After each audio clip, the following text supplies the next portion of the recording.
നമസ്കാരം. ഇന്ന് ജൂലൈ 5 ബഷീർ ദിനം. അദ്ദേഹം എഴുതിയ പാത്തുമ്മയുടെ ആടിൻ്റെ എന്ന കഥയിലെ കൊച്ചു ഭാഗമാണ് ഞാൻ ഇവിടെ അവതരിപ്പിക്കാൻ പോകുന്നത്. അല്ല, എൻ്റെ ആട് പള്ളിയിൽ പെറ്റിട്ടുണ്ടാവുമല്ലോ, വേഗം പോയത് കൊടുക്കട്ടെ. പത്തിരി ചുട്ടി വിളമ്പി വിളിച്ചൊരു മുത്തളി പാത്തുമ്മ. ആയി ഇത് തന്നെ ആയിക്കോട്ടെ എന്ന് കൂട്ടാൻ. പത്തിരി ചുട്ടി വിളമ്പി വിളിച്ചൊരു മുത്തളി പാത്തുമ്മ. അല്ല, എന്താ എല്ലാരും ഇവിടെ കൂടി നിൽക്കണ? മാറി നിൽക്കട ശൈത്താനെ. അല്ല, നിങ്ങൾ എൻ്റെ ആടിന് കഞ്ഞിവെള്ളം കൊടുത്തോ? ഓളൊരു കഞ്ഞെള്ളം, എൻ്റെ ഒരാട് ഇവിടെയുള്ള പുസ്തകവും കടലാസും സകലമാന ചണ്ടി പണ്ടാരങ്ങളും തിന്നു തീർത്തു. ഇനിയിപ്പം കഞ്ഞെള്ളമില്ലാഞ്ഞിട്ടാ.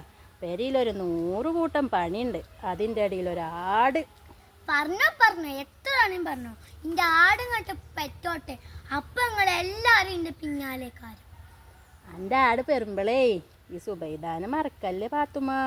സുബൈദാക്കൊരു ഇത്തിരി പാല് കൊടുക്കണേ. തരാം, നല്ല അടി വെച്ച് തരാം. എൻ്റെ ആടിനെ കുറ്റം പറഞ്ഞിട്ട് പാല് വേണമെന്ന്. നന്ദി.